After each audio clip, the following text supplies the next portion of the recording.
வணக்க மக்களே, இன்னைக்கு நம்ம என்ன பார்க்க போறோம்னா சிஎஸ்கே கேப்டனான ருத்ராஜ் தோனியின் திட்டம் என்ன, புதிய ரோலில் களமிறங்கும் தல தோனி. அதாவது சிஎஸ்கே அணியின் கேப்டன் பதவியிலிருந்து தோனி விலகிய நிலையில் அவர் என்ன ரோலில் விளையாடுவார் என்ற குழப்பம் ரசிகர்களிடையே எழுந்து உள்ளது. 14 ஆண்டுகால சிஎஸ்கே அணியின் வரலாற்றில் ஒரே கேப்டன் தோனி மட்டும்தான். 2022ஆம் ஆண்டு IPL சீசனில் தோனி தானாக முன் வந்து ஜடேஜாவிடம் கேப்டன்சி அளித்த போதும் அந்த கேப்டன் பதவி மீண்டும் தோனியின் கைகளுக்குத்தான் வந்து சேர்ந்தது. இதன் பின் 2023ஆம் ஆண்டு IPL சீசனில் தோனி தலைமையில் களமிறங்கிய சிஎஸ்கே அணி கோப்பையை வென்று சாதனை படைத்தது.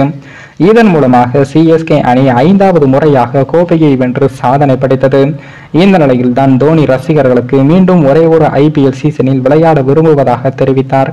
அதன்படி இந்த IPL சீசன் தோனியின் கடைசி தொடராகவே பார்க்கப்பட்டது. அது மட்டுமில்லாமல் சிஎஸ்கே அணியின் அடுத்த கேப்டன் யார் என்ற கேள்வியும் எழுந்தது. இதனிடையே தான் சில வாரங்களுக்கு முன்பாக தோனி புதிய ரோலில் களமிறங்க போவதாக ஃபேஸ்புக்கில் அறிவித்தார். அந்த புதிய ரோல் என்ன என்று ரசிகர்கள் எதிர்பார்த்த நிலையில் ஜியோ சினிமாஸ் தரப்பில் IPL தொடரின் புதிய ப்ரோமோ வெளியிடப்பட்டது. இந்த நிலையில் தான் IPL தொடர் தொடங்க உள்ள நிலையில் சிஎஸ்கே அணியின் புதிய கேப்டனாக ருத்ராஜ் கெய்க்வாட் நியமனம் செய்யப்பட்டுள்ளார். இந்த நிலையில் தான் IPL தொடரில் தோனி விளையாடுவாரா என்ற கேள்வியும் எழுந்து உள்ளது. ஏனென்றால் தோனி களத்தில் இருக்கும் போது அவ்வளவு எளிதாக கேப்டனாக செயல்பட முடியாது. ஜடேஜா கேப்டனாக செயல்பட்ட போதும் தோனியின் தலையீடு இருந்ததாக பார்க்கப்பட்டது. இதனால் இந்த சீசனில் தோனி இம்பாக்ட் பிளேயராக மட்டுமே விளையாட வாய்ப்புகள் இருப்பதாகவும் பார்க்கப்படுகிறது.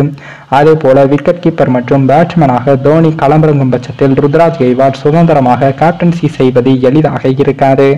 இதனால் சேப்பாக்கம் மைதானத்தில் நடக்கும் போட்டிகளில் மட்டும் தோனி விளையாட வாய்ப்புகள் உள்ளதாகவும் பார்க்கப்படுகிறது. அதே போல முதல் போட்டிகள் மட்டும் விளையாடிவிட்டு தோனி ஓய்வை அறிவிக்கவும் வாய்ப்புகளும் உள்ளது. இதனால் தோனி எந்த ரோலில் விளையாடுவார் என்று ரசிகர்கள் விவாதித்தும் வருகிறார்கள்.